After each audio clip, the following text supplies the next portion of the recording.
क्या रे ब्राह्मण के बच्चे, अगर हम तुझे ही भिक्षा देते रहे तो एक दिन हमें ही भीख मांगनी पड़ जाएगी। भाग जा यहाँ से, और आज के बाद इधर आने की कोशिश मत करना। इस तरह से अब वो माँ बेटे दोनों भूखे ही सोने लगे। दिन ब दिन उनका शरीर कमजोर होता चला गया। एक दिन अंगद अपने खेतों में काम कर रहा था। भूखे पेट खेतों में कैसे काम करूं? जब से गांव वालों ने भिक्षा देनी बंद की है, हमारा बुरा हाल हो गया है। पता नहीं किस रूप में आकर नारायण मिल जाएगा, निर्मल मन के दर्पण में वो राम के दर्शन पाएगा। पता नहीं किस रूप में आकर नारायण मिल जाएगा, निर्मल मन के दर्पण में वो राम के दर्शन पाएगा। ओहो, ये माँ भी ना हमेशा भक्ति में ही मग्न रहती हैं। खैर ठाकुर जी, मेरा भी प्रणाम स्वीकार कर लो। अपने पिताजी के स्वर्गवास के बाद अब अंगद अपनी माँ के साथ रहता था। उसके पिताजी गांव के ब्राह्मण थे। अरे बेटा, तू कब आया? मैं तो कब से आया हूँ माँ, जब आप वो भजन गा रही थी, पता नहीं किस रूप में आकर नारायण मिल जाएगा, निर्मल मन के दर्पण में वो राम के दर्शन पाएगा। अच्छा, ये बता बेटा, खेतों का काम खत्म हो गया क्या? हाँ माँ, आज तो जल्दी ही खेतों का काम निपट गया था। अंगद अपने खेतों में बहुत मेहनत करता था, लेकिन पता नहीं क्यों उसकी फसलें हर बार जानवर खा जाते थे या फिर नष्ट हो जाती थी। माँ, मैं मेहनत तो बहुत करता हूँ, लेकिन पता नहीं क्यों हमें उतनी फसलें नहीं मिल पाती। हर बार हमारे घर में अन्न की कमी रह जाती है। हाँ बेटा, लगता है हमारे भाग्य में अभी कष्ट झेलना लिखा है। लेकिन माँ, ठाकुर जी तो कहते हैं जैसी करनी वैसा फल। फिर भी हमारे साथ ऐसा क्यों है? कड़ी मेहनत के बाद भी हमें साल भर की फसल नहीं मिल पाती। बेटा, ठाकुर जी तो ये भी कहते हैं कि कर्म करते जा, फल की चिंता मत कर, क्योंकि तुझे फल तभी मिलेगा जब उसकी सबसे ज्यादा जरूरत होगी। ओहो, पता नहीं ये ठाकुर जी क्या क्या कहते हैं अपने श्लोकों में। अच्छा माँ, मैं आज के लिए फल और कंदमूल ले आता हूँ, फिर आज के भोजन की व्यवस्था भी हो जाएगी। अगले दिन धूप तेज हो चुकी थी। अंगद पसीने से तरबतर होकर खेतों में हल चला रहा था। मिट्टी उसके पैरों से चिपक रही थी, फिर भी उसके चेहरे पर हिम्मत झलक रही थी।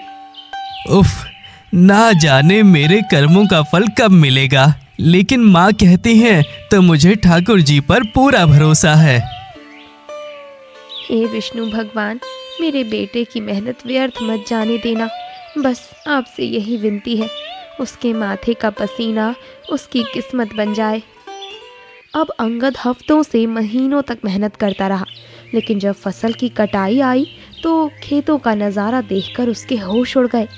फिर वो उदास होकर अपनी माँ के पास आया। माँ, फिर से सब बेकार चला गया, खेत में कुछ भी नहीं बचा। लगता है किसी ने फिर से हमारी आधी से ज्यादा फसल काट ली। हे भगवान, ये क्या हो गया? बेटा, अब तो घर में अनाज भी खत्म हो गया है। शायद अब हमें गांव में भिक्षा मांगनी पड़ेगी, वरना हम भूखे मर जाएंगे।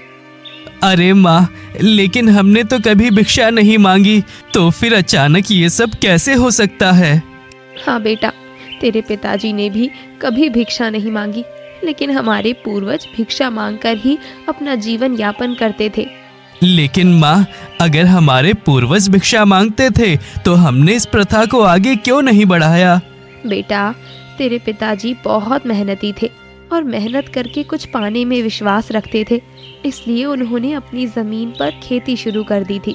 लेकिन अब हालात ऐसे हो चुके हैं कि शायद हमें फिर से भिक्षा मांगनी पड़ेगी।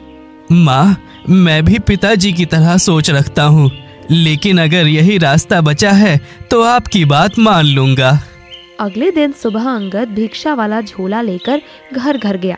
कुछ लोगों ने थोड़ा जौ दिया, कुछ ने ताने मारे। भिक्षाम देहि, भिक्षाम देहि, भिक्षाम देहि। अरे बच्चे, तुम कौन हो और इतनी छोटी उम्र में भिक्षा क्यों मांग रहे हो? माता, मैं छोटा जरूर हूँ, लेकिन कम उम्र में ही जिम्मेदारियों ने मुझे बड़ा बना दिया है। काश आज पिताजी जीवित होते तो मैं भी दूसरे बच्चों की तरह अपना बचपन जी पाता। दुखी मत हो बच्चे, भगवान ने चाहा तो जल्दी ही तेरे सारे कष्ट दूर हो जाएंगे। तुम यहीं रुको, मैं ठाकुर जी के नाम से तुम्हें कुछ अन्न लाती हूँ। वो तुम्हें कभी भूखे नहीं सोने देंगे। धन्यवाद माता। कुछ देर बाद अंगद भिक्षा लेकर वहाँ से चला गया। रास्ते में उसे कुछ गांव वाले मिले। क्या रे ब्राह्मण के बच्चे, मेहनत करके थक गया क्या, जो अब गांव गांव जाकर भिक्षा मांगने लगा है? ये ब्राह्मण तो बस भिक्षा के नाम पर गांव वालों को लूटते हैं, मेहनत तो बस दिखावे के लिए करते हैं। अरे भैया, मैं जबरदस्ती किसी से नहीं मांगता। जिसका मन होता है वो अपनी मर्जी से दे देता है, और मुझे जो भी मिलता है उसे भगवान की मर्जी समझकर स्वीकार कर लेता हूँ। शाम को वो लौट कर आया। माँ ने भिक्षा में मिले अनाज से एक ही रोटी बनाई, क्योंकि अनाज बहुत कम था। पहले लक्ष्मी ने आधी रोटी का टुकड़ा ठाकुर जी को भोग लगा दिया और पूजा के बाद अंगद को खाना परोस दिया। ले बेटा, पहले तू खा ले। और आपने कुछ खाया? मेरी तो भूख ठाकुर जी को भोग लगाकर ही मिट जाती है। उनकी सेवा में जो संतोष मिलता है, उसके आगे भूख का पता ही नहीं चलता। लेकिन माँ, हर किसी को भूख लगती है। अगर इंसान खाएगा नहीं तो जिंदा कैसे रहेगा? खा लूंगी बेटा। जिस दिन ठाकुर जी की कृपा से ज्यादा अन्न मिला, उस दिन मैं भी खा लूंगी। अभी जितना है तू खा ले। लक्ष्मी की आंखों में भूख साफ झलक रही थी, लेकिन उसने अंगद को नहीं बताया। रात भर दोनों चुपचाप लेटे रहे। बाहर सिर्फ झिंगुरों की आवाजें थी। कुछ दिन बाद पास के गांव में जागरण हुआ। अंगद वहां गया। वहां भक्ति गीत, घंटियों की गूंज और प्रसाद की खुशबू से माहौल भरा था। अरे वाह, ये तो ठाकुर जी का भंडारा हो रहा है। लगता है ठाकुर जी ने माँ की तकलीफ को समझ लिया। एक काम करता हूँ, यहाँ से मैं माँ और अपने लिए भंडारा ले जाता हूँ। फिर आज माँ भी पेट भरकर खा लेगी। बाकी जो भिक्षा मिली है उसकी ताज़ा रोटी बनाकर ठाकुर जी को भोग लगा देंगे। कुछ देर बाद अंगद पूरी सब्जी लेकर वहाँ से चला गया। वापस लौटते समय रास्ते में एक बूढ़ा भिखारी मिला जो कई दिनों से भूखा था। इसी बीच चंदन और मुकेश भी पूरी सब्जी लेकर वहाँ पहुँच जाते हैं। अरे भिखारी, तू यहाँ अब तक कहाँ था? अब तो सारा भंडारा खत्म हो चुका है। पहले आता तो पेट भर खा भी लेता। अरे चल यार, तुझे इन भिखारियों से क्या लेना देना? बाबा, आप उन दोनों बदमाशों की बातों का बुरा मत मानना। ये तो हर किसी से ऐसे ही बात करते हैं। अच्छा, आप एक काम कीजिए, आप आराम से एक जगह बैठकर ये खाना खा लीजिए। ये 2 पाती पूरी और सब्जी मैं आपको दे देता हूँ। इस दुनिया में हर कोई किसी न किसी तकलीफ के साथ जीता है। मैं भी एक ब्राह्मण हूँ, लेकिन मेरे पिताजी भी मुझे छोड़कर चले गए। अब बस माँ और मैं साथ रहते हैं। अच्छा, आप खा लीजिए, मैं चलता हूँ। माँ मेरा इंतजार कर रही होगी। अंगद अपनी झोली लेकर घर लौट जाता है। उधर माँ परेशान होकर उसका इंतजार कर रही होती है। बेटा, आज कहाँ चला गया था? इतनी देर क्यों लगा दी आने में? माँ, आज दूसरे गांव में ठाकुर जी का भंडारा हो रहा था। अच्छा, तो फिर क्या क्या मिला तुझे वहाँ पर? माँ, मिला तो बहुत कुछ था, लेकिन क्या बेटा? लेकिन रास्ते में एक भूखे बाबा मिल गए थे। उन्होंने 2 दिन से कुछ नहीं खाया था। मैंने सारा खाना उन्हें दे दिया। बेटा, तूने जो किया अच्छा ही किया। किसी भूखे को अन्न देना इंसान का धर्म होता है। देखना, यही अन्नदान एक दिन हमारी भी भूख खत्म कर देगा। मुझे पता था माँ, आप यही बोलेंगी, लेकिन जो भूखा होता है उसे ही इसकी तकलीफ समझ में आती है। अच्छा, वो सब छोड़, ये बता आज कितना अनाज मिला? ला, मैं रोटी बना देती हूँ। ठीक है माँ, ये लो मेरी झोली, इसमें अनाज है, इसकी रोटी बना लो। आज भी लक्ष्मी ठाकुर जी को भोग लगाकर खुद भूखी रह जाती है। अगले दिन थोड़ी ज्यादा भिक्षा मिली तो माँ ने कई रोटियां बनाई। जैसे ही दोनों खाने बैठे, बाहर से आवाज आई। भिक्षाम देहि, भिक्षाम देहि, भिक्षाम देहि। माँ, लगता है बाहर कोई ब्राह्मण आया है। हाँ बेटा, जरा देखकर तो आना, कौन है? अरे ब्राह्मण जी, आप, प्रणाम। सदा सुखी रहो पुत्र। कहिए, मैं किस तरह आपकी सेवा कर सकता हूँ? बेटा, वैसे तो मैं भिक्षा लेता हूँ, लेकिन आज तुम्हारे घर की भोजन की खुशबू सूंघकर मन में भूख जैसा प्रतीत हो रहा है। अब ये क्या आफत आ गई? इतने दिन बाद माँ के हिस्से का भी खाना बना था, लेकिन लगता है आज भी माँ भूखी रह जाएगी। क्या हुआ बेटा, तुम किस सोच में डूब गए? कुछ नहीं ब्राह्मण देव, आप यहीं ठहरिए, मैं अभी आया। अब अंगद झोपड़ी में अपनी माँ के पास जाता है। माँ, बाहर कोई ब्राह्मण खड़ा है, कह रहा है खाने की खुशबू आई तो भूख लग गई। क्या ब्राह्मण देव हमारे घर के द्वार पर आए हैं? हाँ माँ, तुम ही बताओ अब क्या करूँ? ठीक है बेटा, हमारे लिए अतिथि देवता समान होते हैं। पता नहीं कब कोई भगवान के वेश में हमारे द्वार पर आ जाए, इसलिए हमें उनका आदर करना चाहिए। तुम मेरा भोजन ब्राह्मण देव को दे आओ। ठीक है माँ, लेकिन मैं आपको इस तरह रोज भूखा नहीं रख सकता। अगर आप अतिथि में भी ठाकुर जी को देखती हैं, तो आज मैं भी अपने हिस्से का भोजन ब्राह्मण देव को दे देता हूँ। इस तरह से उसने सारा खाना ब्राह्मण देव को दे दिया। रात को माँ बेटे भूखे पेट बस पानी पीकर सो गए। अगले दिन जब अंगद अपने खेतों पर जाता है तो दूसरी फसल की तैयारी करने लगता है। अब उसने जी जान से जौ की फसल उगाने की मेहनत शुरू कर दी। इस बार चाहे कुछ भी हो जाए, मैं फसल उगा कर ही रहूंगा। भिक्षा मांगकर तो माँ और मैं हमेशा भूखे ही रह जाएंगे। मुझे कड़ी मेहनत करनी ही होगी। एक दिन जब अंगद भिक्षा मांगने के लिए गया तो गांव के हर लोगों ने भिक्षा देने से इनकार कर दिया। क्या रे ब्राह्मण के बच्चे, अगर हम तुझे ही भिक्षा देते रहे तो एक दिन हमें ही भीख मांगनी पड़ जाएगी। भाग जा यहाँ से, और आज के बाद इधर आने की कोशिश मत करना। इस तरह से अब वो माँ बेटे दोनों भूखे ही सोने लगे। दिन ब दिन उनका शरीर कमजोर होता चला गया। एक दिन अंगद अपने खेतों में काम कर रहा था। भूखे पेट खेतों में कैसे काम करूं? जब से गांव वालों ने भिक्षा देनी बंद की है, हमारा बुरा हाल हो गया है। अब अंगद बेजान होकर भी अपने खेतों में फावड़ा चला रहा था। उसके कदम लड़खड़ाने लगे थे। तभी वो जमीन पर गिर पड़ा। उसके गिरते ही चारों तरफ सन्नाटा छा गया। उधर लक्ष्मी की झोपड़ी में जलता दिया अचानक बुझ गया। हे भगवान, ये किस अपशकुन की निशानी है? कहीं कुछ अनहोनी तो नहीं हो गई? मेरा बेटा तो खेतों पर होगा। ठाकुर जी की कृपा से सब ठीक हो। उधर खेतों में अचानक आकाश में एक दिव्य प्रकाश फैल जाता है। चारों ओर सुनहरी रोशनी फैल जाती है और उसी के बीच ठाकुर जी प्रकट होते हैं। अंगद, आंखें खोलो पुत्र, तुम्हारी भक्ति ने मुझे पुकारा है। अब तुम्हारे दुखों का अंत हो गया। प्रभु, आप सचमुच मेरे सामने हैं। मैंने तो सोचा था कि मैं अब कभी नहीं उठ पाऊंगा। तुम्हारी परीक्षा पूरी हुई अंगद। तुम्हारी सच्चाई और दया और सहनशीलता देखकर मैं प्रसन्न हूँ। बताओ, तुम क्या चाहते हो? प्रभु, मुझे अपने लिए कुछ नहीं चाहिए, बस मेरी माँ फिर कभी भूखी ना सोए। हर साल मैं फसल बोता हूँ, पर हमें जरूरत भर भी फसल नहीं मिल पाती।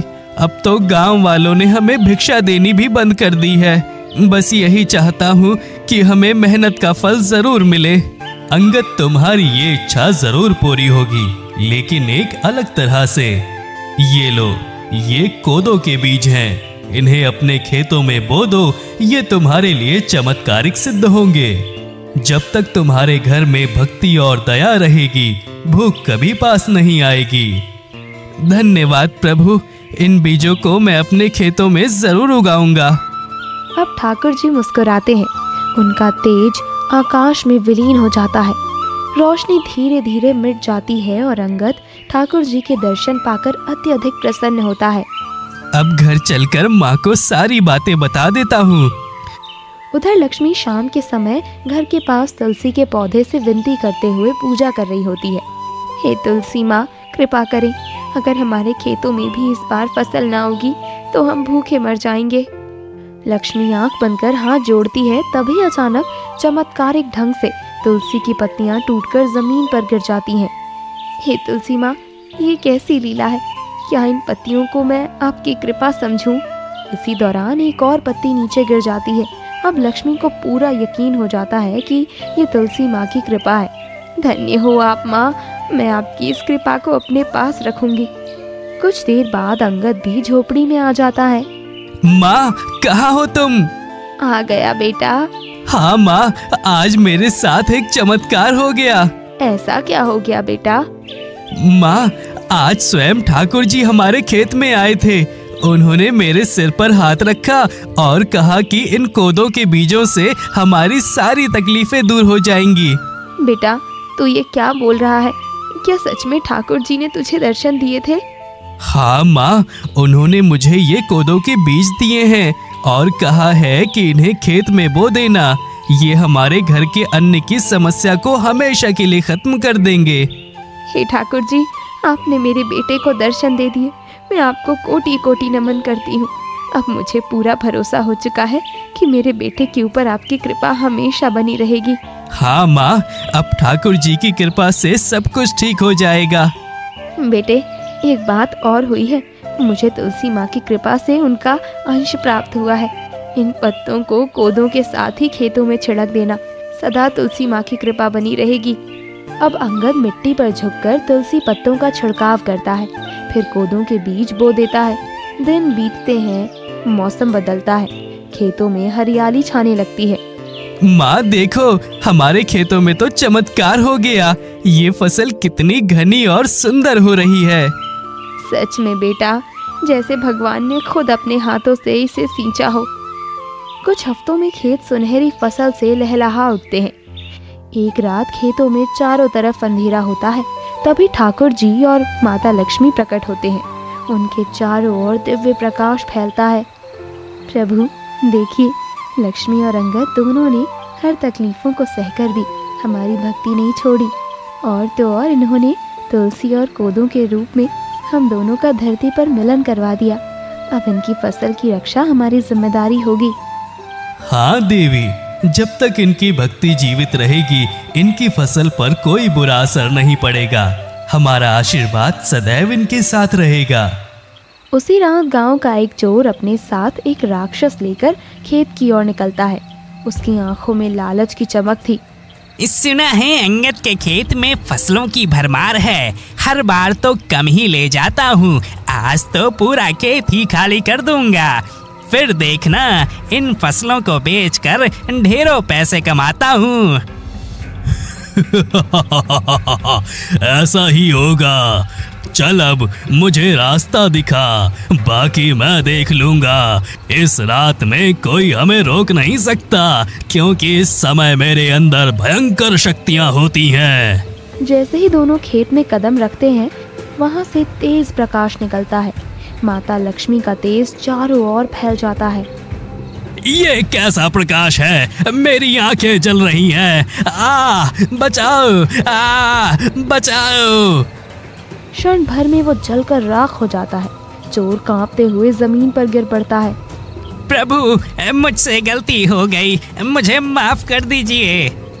पुत्र, दूसरों का हक मारने से कभी सुख नहीं मिलता। मेहनत से जो मिलता है वही सच्चा धन है।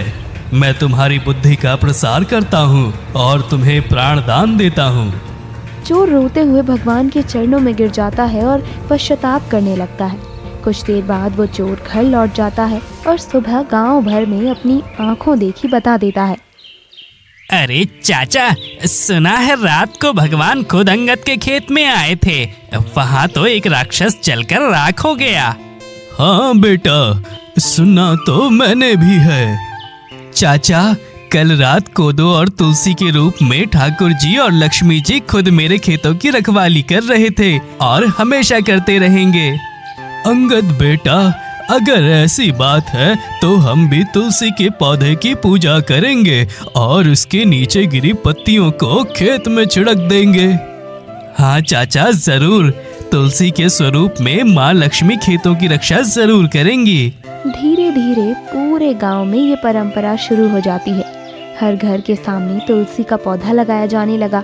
समय बीता, लेकिन जब फसल पूरी तरह विकसित हो चुकी थी, तब अंगद के खेत में अजीब घटना देखने को मिलती है। सबकी फसल बड़ी थी, लेकिन अंगद के खेतों की फसल केवल 2.5 फुट की थी।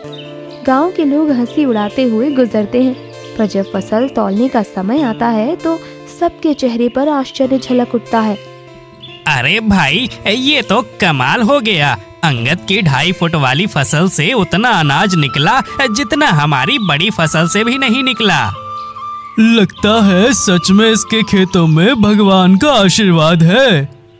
दिन बीतते हैं, गांव में सूखा पड़ता है, सबकी फसलें जल जाती हैं, पर अंगद के खेतों में फिर भी हरियाली रहती है। ये नज़ारा देखकर अंगद ने फैसला लिया, माँ, आज इस गांव के सभी लोग अन्न की कमी से भूखे मर रहे हैं, लेकिन हमारे खेतों में फसलों की भरमार है। लगता है ये सब ठाकुर जी की कृपा है। हाँ बेटा, ठाकुर जी ने हमारी सभी तकलीफें खत्म कर दी हैं। हाँ माँ, लेकिन एक बार हमने इन्हीं गांव वालों का अन्न खाया था, इसलिए आज हम इन लोगों की मदद करेंगे। वो गांव के हर घर में अनाज बांटता है और धीरे धीरे लोग उसे अढ़ैया ब्राह्मण कहने लगते हैं, क्योंकि उसकी हर फसल 1.5-2 फुट की होती थी। अढ़ैया की कोदो की फसल ने पूरे गांव वालों को प्राणदान दिया है। अगर आज अढ़ैया नहीं होता तो हम सब भूखे मर जाते। सच कहूँ, अढ़ैया इंसान नहीं, भगवान का दूत है। अढ़ैया अब गांव का सबसे सम्मानीय ब्राह्मण बन चुका था। उसकी माँ हर शाम भगवान के सामने दीपक जलाकर प्रार्थना करती। एक शाम खेत से लौटने के बाद लक्ष्मी शांत स्वर में भगवान से बातें करती है। प्रभु, अब मेरा कर्तव्य पूरा हुआ। मेरा बेटा आत्मनिर्भर है। अब आप मुझे इस जीवन के चक्र से मुक्त कर दीजिए। अगले ही पल वो खड़ी खड़ी भगवान का नाम लेते हुए देह त्याग कर देती है। कुछ देर बाद अंगद जब झोपड़ी में आता है तो अपनी माँ का मृत शरीर देखता है। माँ, उठो ना माँ, मैं आ गया हूँ। देखो माँ, तुम मुझे छोड़कर नहीं जा सकती। उठो ना माँ। वो माँ के पास बैठकर फूट फूट कर रोता है। घर उसकी सिसकियों से गूंज उठता है। तभी घर के भीतर दिव्य प्रकाश फैलता है। ये क्या हो रहा है? फिर चारों ओर उजाला फैलता है और सामने भगवान राम, माता सीता, लक्ष्मण और हनुमान प्रकट होते हैं। सबसे पहले भगवान राम बोलते हैं, बेटा, दुखी मत हो। तुम्हारी माँ ने बहुत बड़ा त्याग किया है। जब तुम्हारे पिता गए उसी दिन तुम्हारी माँ की मृत्यु भी नियति में थी, पर उस समय उसने मुझसे कहा था, प्रभु मेरा बेटा छोटा है, उसकी देखभाल कौन करेगा? तब मैंने यमराज को रोक दिया था। अब जब तुम आत्मनिर्भर हो गए हो, उसने स्वयं मोक्ष की अनुमति मांगी, इसलिए अब वो मुक्त हो चुकी है। प्रभु, क्या माँ का जाना भी आपकी इच्छा थी? हाँ अढ़ैया, ये तो विधि का विधान था जिसे मैंने कुछ समय के लिए बदल दिया था, लेकिन अब तुम्हारी माँ स्वर्गलोक जाकर खुश है। लेकिन प्रभु, आप सभी अचानक धरती पर कैसे आ पहुँचे?